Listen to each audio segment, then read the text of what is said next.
En los gobiernos unipersonales, monárquicos o despóticos, basta que el monarca o el déspota hagan valer sus leyes.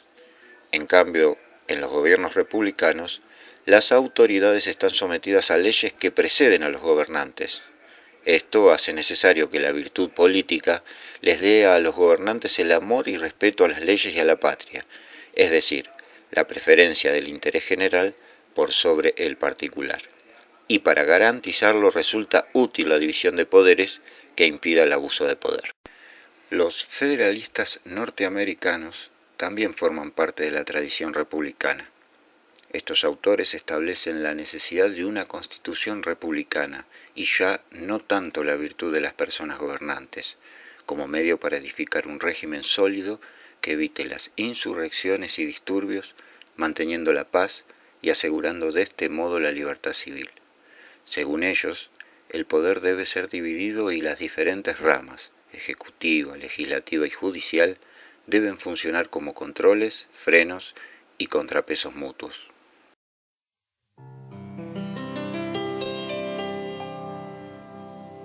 A veces, cuando el sol se va.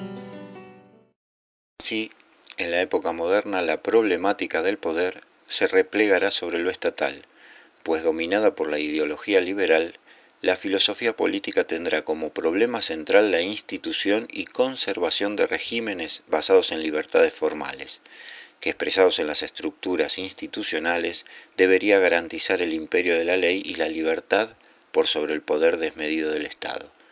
Como ideología liberal, decíamos, el pensamiento republicano no reconoce en el poder económico amenaza alguna a la libertad. Desde otra óptica, la perspectiva de Max Weber agrega de manera fundamental que el liderazgo como manifestación del poder debe ser entendido como una relación social en la que el elemento central es la aceptación del mismo por parte de los seguidores. Para Weber, las personas obedecen porque se encuentran en una relación de dominación.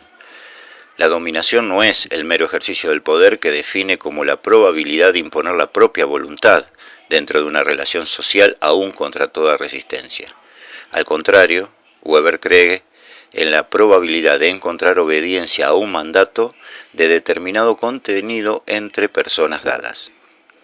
Entonces no es lo mismo imponerse que recibir obediencia, sino que ésta se transforma en adhesión gracias a la legitimidad, la que hace que no sea necesario, salvo en casos excepcionales, recurrir a la fuerza o a la amenaza.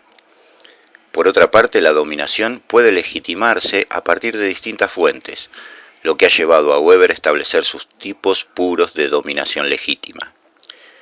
El primer tipo puro es la dominación tradicional. Aquí se obedece en virtud de la costumbre. No hay un derecho formal ni objetivo, sino que lo que rige las relaciones entre las personas es la tradición. Son ejemplos de este tipo de dominación tradicional el dominio patriarcal, el sultanesco, el feudal, como los ejemplos más típicos de la dominación tradicional. Un segundo tipo es la dominación racional. Aquí se obedece en virtud de un estatuto, una reglamentación, el derecho, o sea que se obedece a una regla que también debe acatar el que manda, puesto que no es más que un funcionario profesional con una competencia concreta, cuyo derecho de mando está legitimado también por la regla. Por supuesto, el ejemplo político de este tipo es la dominación de la burocracia estatal. Finalmente, el tercer tipo es la dominación carismática. Aquí, según Weber, se obedece a una persona en virtud de sus dotes, ya sean sobrenaturales, mágicas, revelaciones, heroísmo, poder intelectual, oratoria. Es decir, que se genera una devoción personal al caudillo a causa de lo extracotidiano y excepcional de sus cualidades. Señalemos entonces que para Weber, el poder político no es una capacidad personal, sino una relación social. Mientras se sostiene la legitimidad de la autoridad, el gobernante más incapaz puede ejercer poder y recibir obediencia. Mientras los destinatarios de las normas crean que ellas se desprenden de ciertos principios de derecho éticamente obligatorios, el poder se mantiene.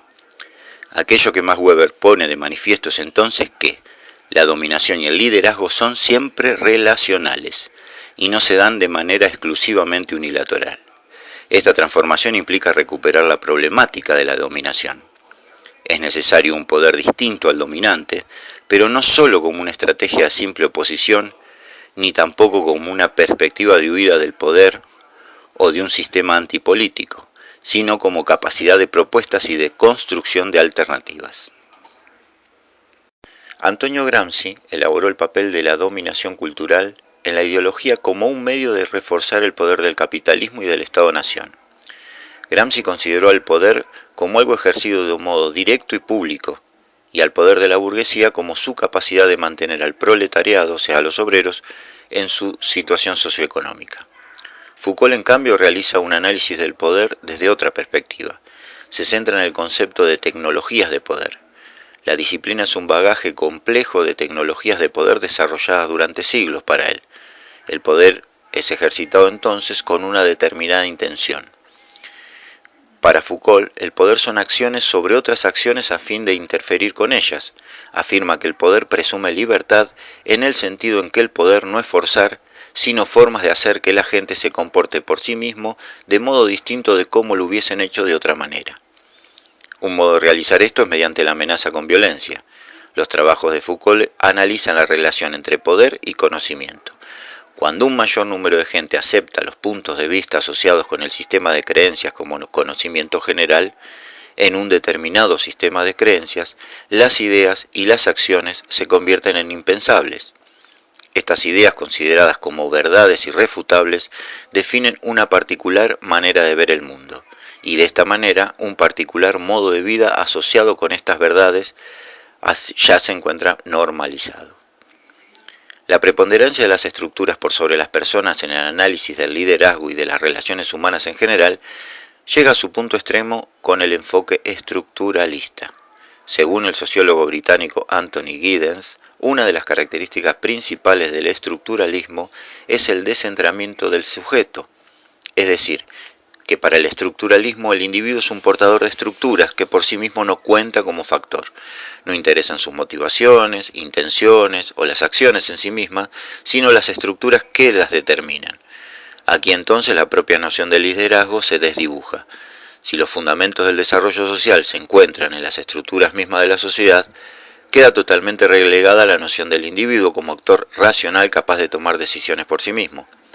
Los líderes serían entonces fruto de un desarrollo histórico y portadores de metas concebidas por la sociedad en su conjunto.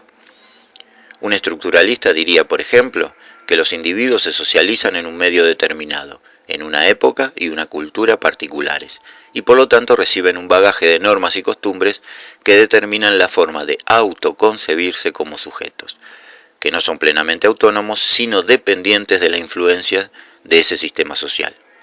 Uno de los más brillantes exponentes del estructuralismo ha sido el sociólogo estadounidense Talcott Parsons. Para Parsons, el poder no se logra gracias a la capacidad individual, sino que es un recurso del sistema, un instrumento específico al servicio de la autoridad, encaminado a hacer eficaz el empeño colectivo para lograr las metas y objetivos de ese sistema. La unidad analítica de Parsons entonces no puede ser el individuo a nivel genérico, sino el individuo cumpliendo un rol, asignado por la estructura. Si para Parsons las instituciones son pautas normativas que concretan valores comunes y constituyen una orientación para las acciones de los individuos, el liderazgo es una institución política central. Es la regla de orden normativo que permite y espera de ciertos grupos en virtud de la posición que ocupan que lleven a cabo iniciativas y tomen decisiones referentes a las finalidades de la colectividad. En resumen, el líder, cuya misma existencia es una necesidad funcional para el correcto funcionamiento del sistema social, encabeza los requerimientos que la sociedad determina como comúnmente necesarios y a su vez la existencia del liderazgo es lo que permite que se realice ese interés común.